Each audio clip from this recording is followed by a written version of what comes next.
So what do I think about the Will Smith debacle?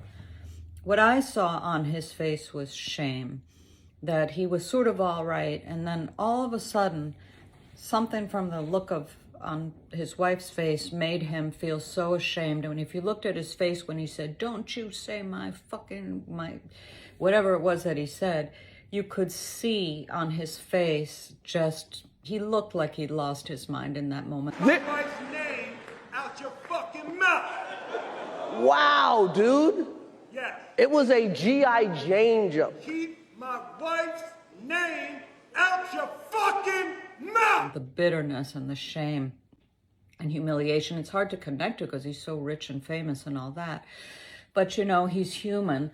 And that shame, I think if we put it in the context of race relations and what has happened in this country since Michael Floyd and how much the whole nation has had to open up to the pain of being oppressed, always being perfect, you know, perfectly dressed and 10 times smarter than everybody else and everything else that African Americans have had to do in this country, that this vulnerable moment at a essentially very typically colonially white event, there was something homey about it in the end. And Amy Schumer saying, you know, is there a different feeling in this room? Like something had happened.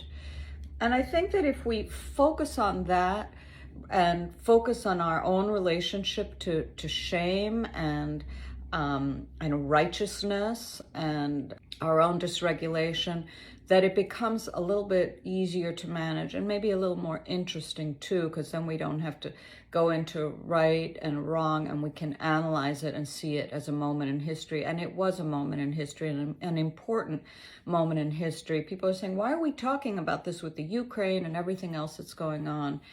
And we're talking about it because emotionally, seeing that kind of emotion from someone who was that vulnerable at a time in race relations when we're seeing so much more vulnerability was really quite astonishing.